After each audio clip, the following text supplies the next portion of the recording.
আসসালামু আলাইকুম। আমি জয় বলছি। সামনে আমাদের কয়েকদিন পরে আমাদের দেশে একটি সাজানো নির্বাচন আছে। তার সাথে আছে একটা গণভোট। আমি জানি আপনারা সবাই ভীষণ বিরক্ত। এই গত ১.৫ বছরে যে একটি বিশৃঙ্খল পরিস্থিতি গেছে, কোনো আইন শৃঙ্খলা নেই, অর্থনীতি পড়ে গেছে, কোনো গণতন্ত্র নাই, আপনাদের ভয় থাকতে হয়েছে। আপনারা সবাই বিরক্ত, ভোট দিতে চান যেভাবেই হোক এই সরকার চলে যাক। তবে এই সরকার কিন্তু নির্বাচনের পরে আর থাকছে না।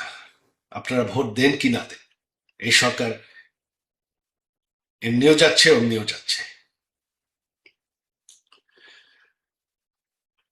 তবে এই নির্বাচনটি হচ্ছে একটি সাজানো নির্বাচন। এখানে আমাদের দেশের অর্ধেক দলদেরকে বাদ দেওয়া হয়েছে। শুধু আওয়ামী লীগ তো না, যত স্বাধীনতার সপক্ষের দল তাদেরকে বাদ দেওয়া হয়েছে, যত প্রগতিশীল দল তাদেরকে বাদ দেওয়া হয়েছে। শুধুমাত্র বিএনপি জামাতকে ক্ষমতায় বসানোর জন্য এই নির্বাচন হচ্ছে। যেই জামাত আমাদের বাংলাদেশের স্বাধীনতার বিরোধিতা করেছে, যারা আমাদের দেশের ৩০ লক্ষ মানুষকে হত্যা করেছে, তাদেরকে ক্ষমতায় বসানোর জন্য। আমি জানি আপনারা আরো বিরক্ত রাজনৈতিক সংকটের উপর। আপনারা সংস্কার চান, তবে সংস্কার কিন্তু গায়ের জোরে একতফা করলে টিকে না, ঠিক হয় না।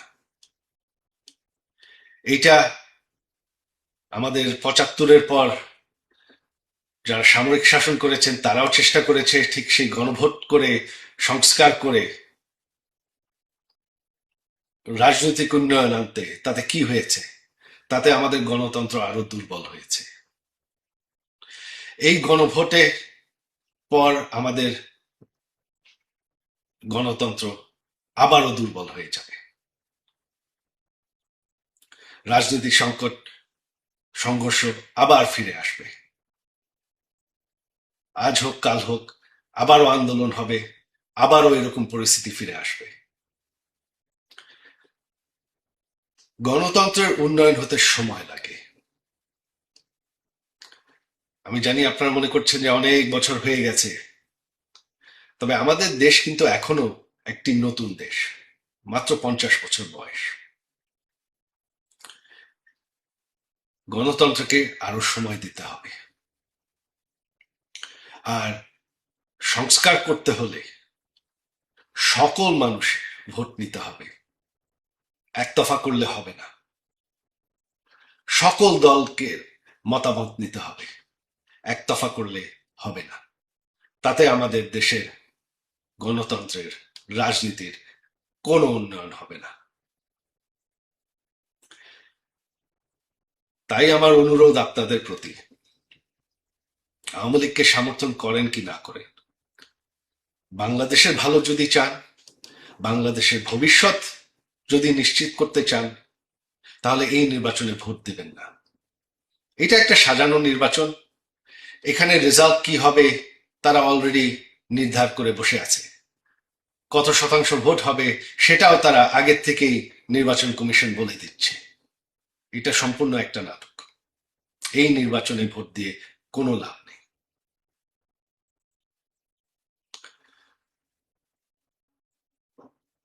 তাই আসেন আমরা ঐক্যবদ্ধ হই যে এই সাজানো নির্বাচন আমরা মানব না। গায়ের জোরের একতফা সংস্কার আমরা মানব না। বাংলাদেশের ভালো চাই, বাংলাদেশের ভবিষ্যৎ নিশ্চিত করতে চাই। সেটাই যদি আপনারা চান, আমার অনুরোধ আপনাদের প্রতি যে এই নির্বাচনে ভোট দিবেন না, দিতে যাবেন না, কোনো লাভ হবে না। জয় বাংলা। আমাদের দেশের মানুষের প্রত্যাশা আকাশচুম্বী নয়। আমাদের দেশের মানুষের প্রত্যাশা খুবই সীমিত। কিন্তু আমরা যদি নিজেদেরকে প্রশ্ন করি, সেই অধিকার, মর্যাদা এবং প্রত্যাশার জায়গাটা আমরা 54 বছরে তৈরি করতে পেরেছি কিনা, নিঃসন্দেহে স্বীকার করতে হবে আমরা পারিনি। বাইরে কোথাও শান্তি নেই, সম্মান নেই, নিরাপত্তা নেই। আজকে চতুর্দিকে আমাদের শিক্ষিত যুবক যুবতীদের বেকারত্বের যন্ত্রণায় হাহাকার। কেন? এ দেশটা তো এমন হওয়ার কথা ছিল না। আসলেই কি আমাদের রিসোর্স বা সম্পদের অভাব, নাকি অন্য কিছু? সম্পদের অভাব আমি স্বীকার করি না। অভাব যদি সম্পদের হতো, তাহলে 15.5 বছরে আমাদের দেশ থেকে 28 লক্ষ কোটি টাকা বিদেশে পাচার হলো কিভাবে? এই পাচারকৃত অর্থই শুধু লুটপাটের অর্থ নয়, এর বাইরে অজানা অনেক অর্থ রয়ে গেছে। আমাদের সংকট, আমাদের সমস্যা, আমাদের অভাব হচ্ছে দায়বদ্ধতা, সততা, চরিত্র এবং দেশপ্রেমের। এই জায়গাটা যদি সঠিক থাকতো, তাহলে অবশ্যই আমি কে এটা চিন্তা করার আগে আমি ভাবতাম আমার দেশটা কোথায়। আমরা রাজনীতিতে বলে থাকি খুব চড়া গলায়, ব্যক্তির চেয়ে দেশ বড়। বাট ইনফ্যাক্ট আমরা কি 54 বছরে তার স্বাক্ষর রাখতে পেরেছি? বরঞ্চ বিবেক দিয়ে, হৃদয় দিয়ে যদি চিন্তা করা যায়, তাহলে স্বীকার করতেই হবে আমরা জাস্ট স্লোগানের উল্টাটাই করেছি। আমার দেশের চেয়ে আমার দল বড়, দলের চেয়ে আমি বড়, এবং সেইটাই কর্মক্ষেত্রে বাস্তবে প্রমাণিত হয়েছে। এ বৈষম্য 54 বছরের বাংলাদেশে না, এর আগেও ছিল, তারও আগে ছিল। এই জন্য 47 থেকে এই জাতির স্বাধীনতার সূচনা, পরবর্তী পর্যায়ে বঞ্চনার হাত ধরে আবার 71, এরপরে আবার দফায় দফায় অনেক গণ অভ্যুত্থান, এবং শেষ পর্যন্ত এসে ঠেকেছে এই 24-এ অতি সামান্য একটা দাবি নিয়ে আমাদের তরুণ এবং যুব সমাজ, তারা প্রথমে আওয়াজ তুলেনি। তারা নিয়মতান্ত্রিক ভাবেই চেয়েছিল, 18 সালে মেনে নেওয়া হয়েছিল, সেই দাবিকে পাল্টে ফেলা হয়েছিল নিজেদের নিয়ন্ত্রিত কোর্টের ঘাড়ে বন্দুক রেখে তৎকালীন সরকারের পক্ষ থেকে। এই জন্যে 24 জুলাইতে আমাদের ছাত্র সমাজকে বাধ্য করা হয়েছে রাস্তায় নামতে। সংস্কার সাধন করে যৌক্তিক কৌঠা এবং মেধার স্বীকৃতিকে নিশ্চিত করার জন্য তাদের এই দাবি ছিল। অতীতের মতোই সেই আবার গায়ের জোর, অস্ত্রের জোরে এই দাবিকেও দমিয়ে দেওয়ার চেষ্টা করা হলো। এই দাবি নিয়ে প্রথমে ঢাকা বিশ্ববিদ্যালয়ের ছাত্রছাত্রীরা হয়েছিল, পর্যায়ক্রমে সারা বাংলাদেশের 18 কোটি মানুষই তাদের সাথে সামিল হয়ে গেল। এবং এই দাবি আদায়ের পথে প্রথম যে বাঁক ছিল, টার্নিং পয়েন্ট ছিল 15 জুলাই রাতের বেলা ঢাকা বিশ্ববিদ্যালয় যখন ছাত্রীদের উপর অত্যন্ত পৈশাচিক নির্মম কায়দায় তৎকালীন ফ্যাসিস্ট সরকারের লেলিয়ে দেওয়া লোকেগুলা ঝাঁপিয়ে পড়েছিল। আমাদের মেয়েদের গায়ে হাত লাগার সাথে সাথে সারা বাংলাদেশ সেদিন জ্বলে উঠেছিল। প্রতিটি ঘর থেকে প্রতিবাদের আওয়াজ উচ্চারিত হয়েছিল। পরের দিনই এটাকেই সমর্থন জানিয়ে